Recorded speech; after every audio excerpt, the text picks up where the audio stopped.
The diplomatic transport ship glided silently through Earth's orbit, its sleek hull reflecting the pale blue glow of the planet below. Inside, Lisa stood at the observation window, her silvery skin catching the starlight as she gazed at the beautiful world beneath. As a junior diplomat from her world, this was meant to be her first major mission, establishing official contact with the humans. A sudden blast rocked the ship, throwing her against the wall. Red warning lights flooded the corridors. Pirates. The captain's voice boomed through the ship's speakers. All personnel to emergency stations. Lisa ran toward the escape pods, her heart pounding. More explosions shook the ship, and she could hear the sound of hull breaches in the distance. The pirates had caught them completely off guard. This sector was supposed to be safe. A burning pain shot through her side as a piece of shrapnel caught her during another explosion. She pressed her hand against the wound, feeling the warm purple blood seeping between her fingers. The ship lurched again, and she stumbled forward. "Get to the escape pods," someone shouted. Lisa could see other crew members running, some injured, some helping others. Another blast knocked out the main lights, leaving only the emergency strips glowing along the floor. She finally reached the escape pod section, but what she saw made her blood run cold. Most of the pods were either damaged or already launched. Only one remained, its hatch still open. As she limped toward it, she heard heavy footsteps behind her. "There's one of them," a rough voice called out. Laser fire scorched the wall next to her head. Lisa dove into the last pod, her injured side screaming in protest. She slammed her hand on the launch button just as more laser bolts flew past. The pod's door sealed shut, and with a violent jerk it launched into space. Through the small window, she watched her ship grow smaller, bright explosions still flowering across its hull. The pirates would probably assume she died in the attack. Maybe that was for the best. The pod's automatic systems were already plotting a course toward Earth, aiming for a remote area to minimize the chance of detection. The next few minutes were a blur of pain and fear as the pod entered Earth's atmosphere. Warning lights flashed as the heat shield struggled to cope with the entry angle. Lisa tried to adjust the controls, but her vision was getting blurry. The wound in her side was worse than she'd thought, and the artificial gravity's fluctuations weren't helping. Trees. She could see trees rushing up to meet her. The pod's emergency systems fired retro rockets, but they weren't enough to completely slow the descent. Lisa braced herself as best she could. The impact was devastating. The pod crashed through the forest canopy, bouncing off trees and spinning wildly. Metal screamed as the hull was torn open. Lisa was thrown against her restraints, fresh pain exploding through her body. When the pod finally came to rest, half buried in the soft earth of the forest floor, everything went quiet except for the hiss of cooling metal and the soft patter of rain starting to fall. Lisa drifted in and out of consciousness. Through the shattered window of the pod, she could see Earth's trees swaying in the wind, so different from the crystal forests of her home world. Her translator was damaged, her emergency beacon was barely functioning, and she was bleeding badly. No one would be coming to look for her. They would all think she had died in the attack. As darkness started creeping into the edges of her vision, she thought she heard something moving in the forest outside, but she couldn't tell if it was help or danger approaching. With her last conscious thought, she hoped that the humans were as compassionate as their intercepted broadcasts had suggested. Then everything went black. In the growing storm, a lone figure emerged from the trees, drawn by the sound of the crash. Mark, a former combat medic who had chosen a life of solitude in these woods, stared in amazement at the wreckage before him. And through the broken pod window, he saw something he never expected to find in his quiet corner of the world. An injured alien who desperately needed help. Mark moved carefully through the rain-soaked forest, his boots sinking slightly into the soft earth with each step. The crashed pod had carved a path through the trees, leaving broken branches and scattered debris in its wake. His years of military training kept him alert. Anything that fell from the sky in this day, and age could mean trouble. The pod itself was unlike anything he'd ever seen. Its smooth, metallic surface had an almost pearl-like sheen, even through the mud and damage. Steam rose from the cooling metal, mixing with the light rain to create an eerie mist around the crash site. "Hello," he called out, one hand resting on the medical kit at his hip.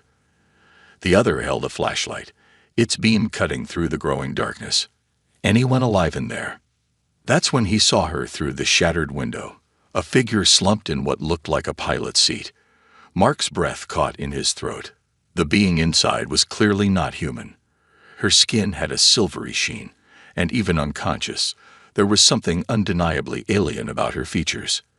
But what caught his immediate attention was the purple blood seeping from a wound in her side. "Okay, Mark," he muttered to himself, "just like medical school. Patient needs help. Doesn't matter what they look like." He treated all sorts of wounds in combat zones, but this was definitely a first. The pod's door was jammed. Mark wedged his shoulder against it and pushed, muscles straining until finally, with a screech of metal, it gave way.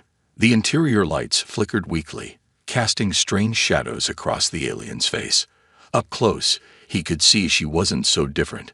2 arms, 2 legs, a face that, while alien, held familiar features. Her pulse point wasn't where a human's would be, but he found it after a moment. Weak but steady. The wound in her side looked like it was from some kind of shrapnel, and purple blood was still slowly seeping from it. The rain was getting heavier, and the temperature was dropping. If he didn't move her soon, shock and exposure would be as dangerous as her injuries. "I'm going to help you," he said softly, though he wasn't sure if she could hear him or even understand English. "Just hang in there." Mark worked quickly, using his medical kit to stabilize the wound as best he could. Some of the medical gear sparked strangely when it touched her skin. Something about her biology was interfering with the electronic equipment. He'd have to do this the old-fashioned way. After applying pressure bandages, he carefully lifted her from the crash seat. She was lighter than he expected, despite being almost as tall as him. Her skin was cool to the touch, but he could feel a slight vibration, almost like a purr, coming from her chest. Maybe that was normal for her species. He had no way to know. A device that looked like it might be some kind of translator lay broken on the pod's floor. Mark grabbed it. It might be useful later. He also took what looked like a medical kit from the pod, hoping it might contain supplies specifically designed for her species. The trek back to his cabin was slow and careful. The rain had picked up, and the forest floor was becoming treacherous. The alien girl stirred once, making a soft chirping sound that somehow conveyed pain even across species. Mark found himself speaking softly, using the same soothing tone he'd used with wounded soldiers. "Almost there. You're going to be okay. My cabin's just ahead. It's not much, but it's warm and dry." His cabin came into view, a sturdy 2-room structure built to weather any storm. As Mark carried her inside, he realized his quiet life of solitude was about to become very complicated. He had an injured alien in his care, and somewhere up there, whoever had attacked her might be looking for survivors. But as he laid her gently on his bed and began properly cleaning her wounds, Mark knew he'd made the right choice. Human or alien, a life was a life. And if there was one thing his time as a combat medic had taught him, it was that everyone deserved a chance to survive. Lisa woke with a start, her heart racing. The last thing she remembered was the crash, the pain, and the darkness. Now she found herself in a strange room, lying on something soft. The air smelled different, woody and warm, nothing like the sterile environment of her ship. Panic set in as she tried to sit up, but a sharp pain in her side forced her back down. She looked around wildly, taking in the unfamiliar surroundings. The room was simple, with wooden walls and basic furniture. Through a window, she could see trees swaying in the wind, and rain still fell steadily outside. A noise from the doorway made her turn her head quickly.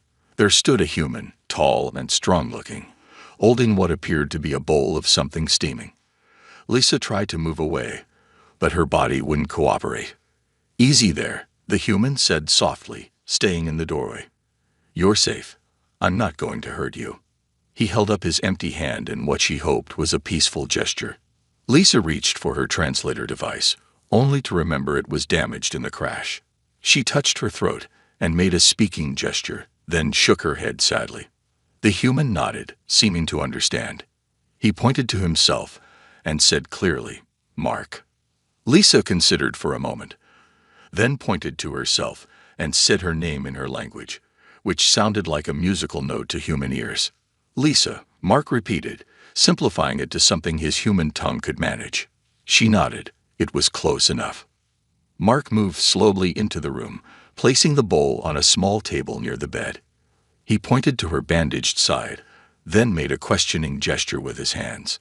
Lisa carefully touched the bandages, realizing her wound had been cleaned and dressed.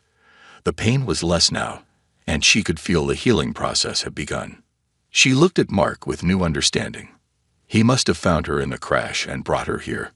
He had helped her when he could have just as easily left her to die. The stories about human compassion weren't just rumors after all. Mark picked up something from the table, her broken translator. He held it up, pointed to some tools nearby, and made a fixing motion with his hands. Lisa's eyes brightened. She nodded eagerly and made a similar gesture, then pointed to herself. She could fix it if she had the right tools. Working together despite the language barrier, they spread the translator's parts on the table. Mark provided tools, and Lisa carefully began repairs. Her fingers moved surely despite her weakness, reconnecting circuits and adjusting settings. Mark watched with fascination as she worked, occasionally helping to hold pieces in place. After about an hour, there was a spark, and the translator hummed to life. It wasn't perfect, but it would work for basic communication. "Thank you for saving my life," Lisa said through the translator, her words slightly mechanical but clear enough. Mark smiled. "You're welcome. I'm a doctor. Well, was a doctor. In the army. Helping people is what I do." "The pirates," Lisa said suddenly, fear creeping into her voice. "They might come looking." "Let them try," Mark replied calmly. "This forest is my home. Nobody finds anything here unless I want them to." He paused, then asked, "Why were they after you?" Lisa took a deep breath. Was supposed to be part of the first diplomatic mission to Earth. Our leaders thought it was time for official contact. The pirates must have found out somehow. They attack ships, steal technology, take hostages. Mark nodded gravely. "Well, you're safe here for now. Need to get you healthy first, then we can figure out what to do next."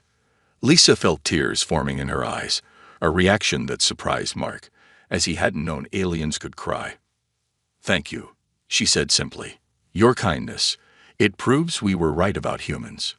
Outside, the storm began to ease, and a few rays of sunlight broke through the clouds. In this small cabin in the woods, two beings from different worlds had begun to bridge the gap between their species, one small gesture of trust at a time. 3 days passed quietly in the cabin. Lisa's wounds were healing faster than Mark expected, and she had regained enough strength to walk around. The morning sun was just rising when Mark's security sensors, carefully hidden throughout the forest, began to buzz. "Someone's here," Mark said, quickly moving to the window. Through his binoculars, he spotted them. 3 figures moving through the trees, their equipment far too advanced to be local hunters. Their suits looked similar to the ones Lisa had described the pirates wearing. "They're scanning for the pod's energy signature," Lisa whispered, her translator quietly conveying her fear. "They'll find it soon." Mark moved quickly, grabbing his old military gear from a hidden compartment under the floorboards. "I didn't spend 10 years in special operations to let some space pirates walk into my home," he said, checking his rifle. "How well can you move?"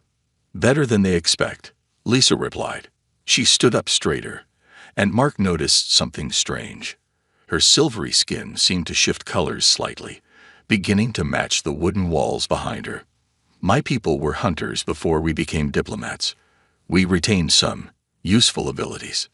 Mark grinned. "Perfect. They think they're hunting an injured diplomat. Let's show them their mistake." They moved out through the back door. Mark had prepared for trouble. He knew every tree, every dip in the ground, every hiding spot in these woods. He'd spent years making this forest his own personal fortress, though he never thought he'd be using it against alien pirates. Lisa moved surprisingly quietly beside him, her skin now perfectly matching the forest colors. If Mark didn't know exactly where she was, he would have lost sight of her completely. They circled around behind the pirates, who were still moving toward the crash site. They have energy weapons, Lisa warned through the translator, keeping her voice low. But their suits are weak at the joints. Mark nodded, understanding. He pulled out a small device from his pocket, a signal jammer he'd modified after Lisa explained some basics about their technology. "Ready," he whispered. Lisa made a soft clicking sound of agreement. Mark activated the jammer. Immediately, the pirates' suits sparked and their heads jerked up in confusion. Their communications were down. The first pirate never saw what hit him. Lisa seemed to materialize from the forest itself, her hand striking precisely at the weak point in his suit's neck joint. He dropped without a sound, unconscious.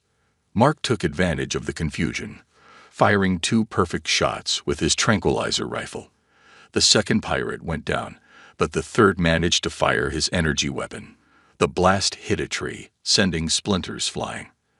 Lisa moved like liquid shadow, her camouflaged form flowing around the pirates' defenses. Mark circled the other way, keeping the pirates' attention split. The pirate fired again, but Lisa was already gone, leaving only an afterimage. "Your species relies too much on technology," Lisa said, her voice seeming to come from everywhere at once. The pirate spun wildly, trying to track her.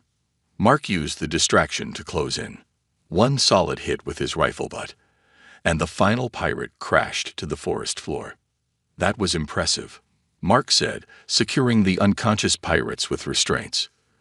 "You didn't mention the voice-throwing trick." Lisa's skin returned to its normal silvery color.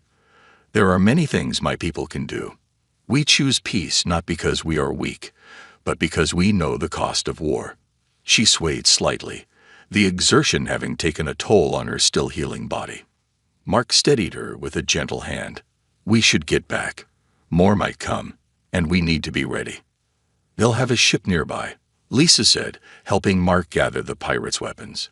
"These were just scouts. The main force will come soon." Mark looked at the unconscious pirates, then at the alien diplomat who had fought beside him with such skill. "Then we'd better prepare. I've got some ideas that might surprise them." Together, they dragged the pirates back to the cabin's cellar. As they worked, both knew this was just the beginning. The real battle was still to come, but now they had something their enemies didn't expect: the combined strength of human ingenuity and alien skill, working as one. The evening after the fight, Mark and Lisa sat by the cabin's fireplace, keeping watch while preparing for the battles ahead. The captured pirates were secured in the cellar, and their weapons had been carefully stored away. The warm fire cast dancing shadows on the walls, creating a peaceful moment in the midst of danger. "Your coffee is interesting," Lisa said, carefully holding the mug Mark had given her. Her silvery fingers wrapped around the warm ceramic, and her expression showed curiosity. In the firelight, her skin seemed to shimmer with subtle colors. Mark couldn't help but smile as she took another sip. "Never thought I'd share coffee with an alien diplomat. Is it very different from your drinks?" "We have something similar," Lisa explained, her translator working smoothly now. "But it's made from crystal flowers that grow in our highest mountains. The light shining through them creates the energy we need." She paused, then asked, "Why did you choose to live alone out here?" Mark poked the fire with a stick, watching the sparks rise. "After the war, a conflict between human nations, I needed peace. The forest offered that. No politics, no fighting, just honest work and quiet days." He looked at her with a hint of irony. "Well, until a space pod crashed in my backyard." Lisa made a sound that Mark had learned was her species' version of laughter. "Life has strange ways of changing our plans. I never expected my first diplomatic mission to go like this either." As they talked, Mark noticed how Lisa's wounds had almost completely healed. "Your people recover quickly," he observed. "Yes," she replied, setting down her mug. "We evolved on a harsh world. Quick healing was necessary for survival." She stood and walked to the window, looking at the stars. "See that bright star? My home is near there, though you can barely see our sun from Earth." Mark joined her at the window. "Tell me about your world." Lisa's eyes brightened. "It's beautiful, but very different from Earth. Crystal forests that sing in the wind, floating cities that follow the light of our 3 moons, oceans that glow with living colors. She turned to him. What about your family? Do they know you're here? They respect my choice to live alone, Mark said softly. After what I saw in the war, I needed to find my own path. But enough about that. Show me more of how your camouflage works. It might help us against the pirates. Lisa stepped back and concentrated. Her skin began to shift, taking on the exact pattern of the wooden wall behind her. It's not just color, she explained. We can change our texture too. Feel. Mark carefully touched her arm, amazed to feel the same rough texture as wood. That's incredible. No wonder your people were such good hunters. We still hunt, Lisa said, returning to normal. But now we hunt for knowledge, for understanding. That's why the diplomatic mission was so important. Humanity has something special, a spirit that our scholars noticed in your broadcasts, your messages to the stars. Mark thought about this. Yet here you are, having to fight again. Sometimes fighting is necessary to protect peace, Lisa said. You taught me that, showing kindness to a stranger while being ready to defend against enemies. She touched the translator at her throat. This device doesn't just translate words, it helps us understand context, meaning. The more we talk, the more I see why my people were right about humans. A quiet beeping from one of Mark's sensors interrupted them. They both tensed, but it was just a deer passing through the perimeter. We should rest, Mark suggested. Take turns keeping watch. Tomorrow we'll need to prepare more defenses. Lisa nodded, but before heading to her room, she turned back. Mark, thank you. Not just for saving me, but for showing me what humanity truly is. As Mark took the first watch, he thought about how strange life was. He'd sought solitude, yet found friendship with someone from across the stars. Whatever challenges tomorrow brought, he knew this unique partnership would face them together. The pirates attacked at dawn. Mark's sensors picked up their ships breaking through the cloud cover, 3 small assault vessels designed for quick raids. They descended like angry wasps, energy weapons already charging. They're here, Mark called out, grabbing his modified rifle. Thanks to Lisa's help, he'd adapted some of the captured pirate weapons to work with his own equipment. Ready? Lisa appeared beside him, her skin shifting to match the morning shadows. Ready. Remember, their shields can't handle rapid temperature changes. They had spent the previous day preparing the forest. Mark knew every trap, every hiding spot, every escape route. The pirates might have advanced technology, but this was his home. He'd turned the entire forest into a battlefield that favored them.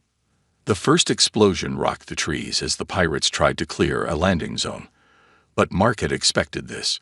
The explosion triggered his first trap, old military smoke grenades mixed with Lisa's alien technology. Purple smoke filled the air, interfering with the pirate sensors. Now, Mark signaled. Lisa moved like a ghost through the smoke, her camouflaged form barely visible. The pirates' first squad dropped from their ships, only to find the ground beneath them wasn't as solid as it appeared. The forest floor collapsed, dropping them into carefully prepared pit traps. Mark's rifle cracked, not killing shots, but precise hits that disabled the pirates' weapon systems. Their reinforcements will be more careful, he warned through their comlink. Move to position 2. The pirates' leader bellowed orders in their harsh language. Energy beams cut through the trees, trying to flush out the defenders. But Mark and Lisa were already moving, using the chaos to their advantage. Lisa's voice came through Mark's earpiece. 3 trying to flank from the east. I'll handle them. There was a brief burst of alien combat sounds, then silence. Clear, she reported. Mark grinned.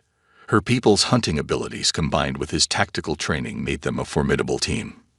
He triggered another set of traps, this time launching a barrage of modified pirate weapons. The energy bursts knocked out one of the assault ship's engines, sending it crashing into the trees. But the pirates weren't done.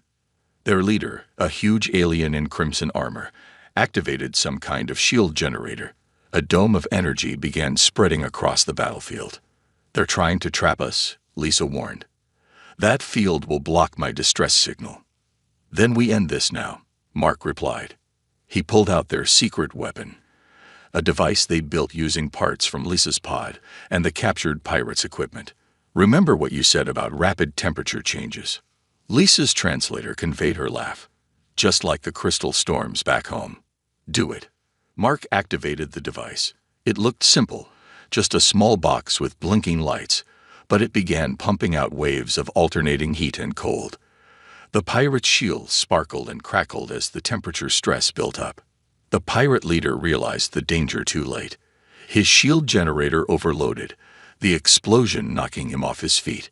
Lisa appeared above him, her camouflage dropping as she delivered a precise strike to his armor's weak point. The remaining pirates, seeing their leader fall and their ships disabled, began to surrender. Mark kept them covered while Lisa used their own restraints to secure them.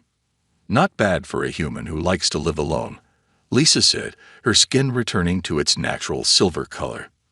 Not bad yourself, for a diplomat, Mark replied, keeping his rifle ready as they gathered the prisoners. Suddenly, Lisa's translator picked up new signals. Mark, my people, they received the distress call. They're coming. The morning sky lit up with new ships arriving. But these were sleek diplomatic vessels, not pirate raiders. Lisa's people had finally found her.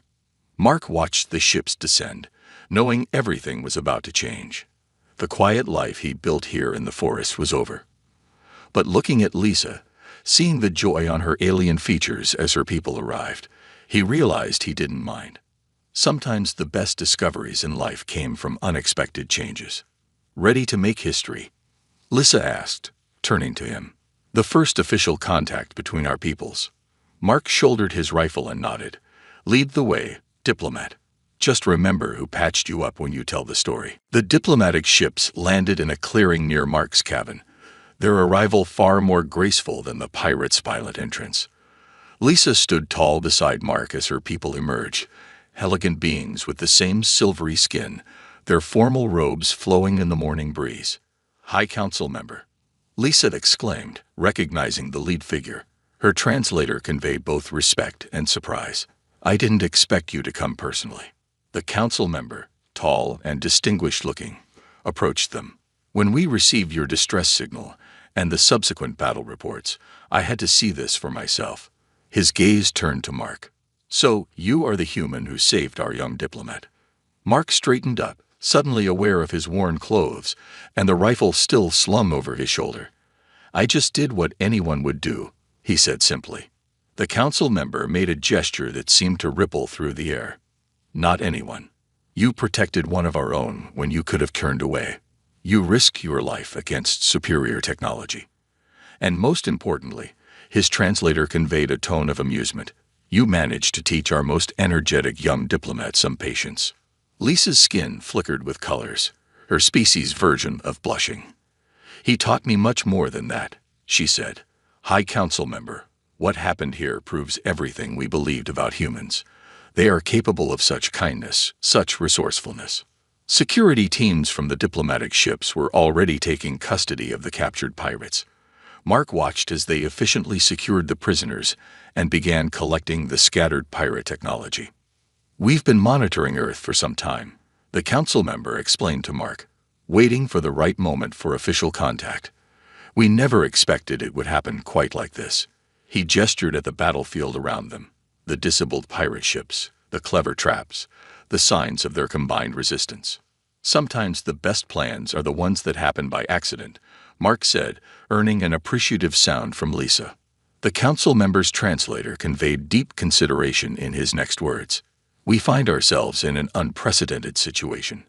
Our planned diplomatic mission was disrupted, yet we gained something perhaps more valuable. Proof of humanity's character in action, not just theory. He turned to address both Mark and Lisa. Young diplomat, your mission, though not as planned, has been a success. And you, human warrior who chooses peace, we would be honored if you would consider a position as Earth's first advisor in our diplomatic course. Mark blinked in surprise. Me? But I'm just a former soldier who lives in the woods. Lisa touched his arm gently. You're the one who proved that our peoples can work together. Who better to help bridge our worlds? Looking around at his forest home, Mark thought about the quiet life he built here. But then he remembered the excitement of working with Lisa, the satisfaction of combining their different abilities and knowledge. Maybe it was time for a new chapter. "I accept," he said, "on one condition. I keep this place. Sometimes diplomats need a quiet forest to think in." The council member's translator conveyed amusement again. "Agreed. And I suspect our young diplomat here will not mind having a reason to visit Earth regularly."